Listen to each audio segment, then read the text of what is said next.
আমাদের গ্রামের মেয়ে রেপ হয়ে গেল আর আপনারা দাঁড়িয়ে দাঁড়িয়ে দেখছেন। কিছু বলুন।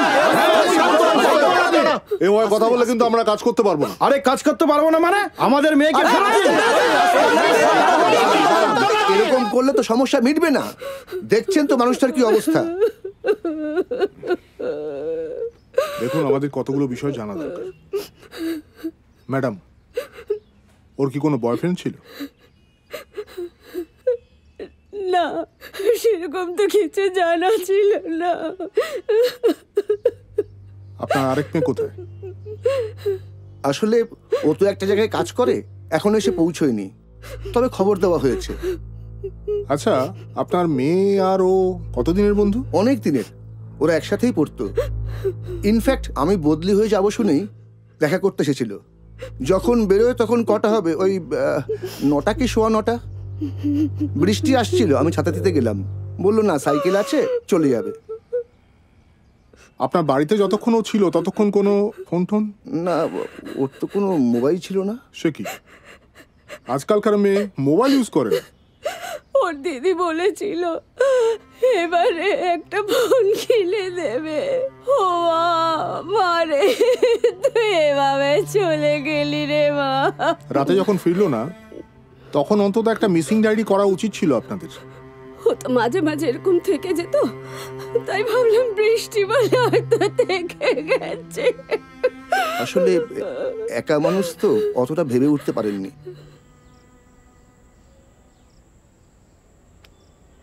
কি ভাবছিস? মেয়েটার কথা। আমাদের জন্যই তো মেয়েটার এরকম অবস্থা হলো। মেয়েটার মৃত্যুর জন্য তো আমরাই দায়ী, তাই না বল? আমরাই তো দায়ী, আমাদের জন্যই তো মেয়েটা। আপনি বাঁচলে বাপের নাম। ডেস্টিনি। ডেস্টিনি? কি করে বলছিস তুই? হ্যাঁ, তোর মতো একটা শিক্ষিত ছেলে কি করে বলছিস এটা ওর ডেস্টিনি? তোর কি মনে হয় মেয়েটা সত্যি সতীলক্ষ্মী? দেখতেও এরকম। খবর নেই, দেখ হয়তো ওদেরই কার মধ্যে কিছু একটা ছিল হয়তো।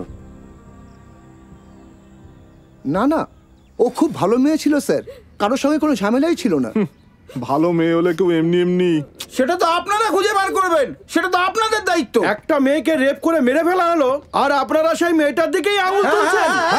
কি হচ্ছে নাকি? শান্ত কি হচ্ছে কি? হ্যাঁ, এত চিৎকার চেঁচামেচি কিসের? হ্যাঁ, রেপের কথা কে বললো?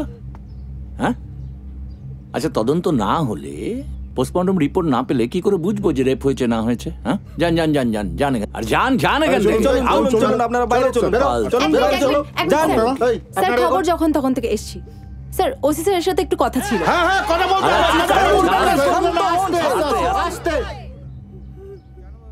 হ্যাঁ বলুন স্যার, নমুনা কি কালেক্ট করা হয়েছে? দেখুন, বডি তো পোস্টমর্টমে পাঠানো হয়েছে, নমুনা কালেকশনের ব্যাপারে আমরা অলরেডি মেল করে দিয়েছি। So we are waiting for their revert. Sir, initially আপনার কি মনে হচ্ছে? বডিতে অনেকগুলো ক্ষত চিহ্ন পাওয়া গেছে। মেডিকেল রিপোর্ট বলছে যে স্টমাকে জল আছে। তা আমরা নিশ্চিত যে জলডিবেই মারা গেছে। রাত 1টা নাগাদ মৃত্যু হয়েছে। তো পোস্টমর্টম রিপোর্ট না আসা পর্যন্ত তো কিছু বলা যাচ্ছে না।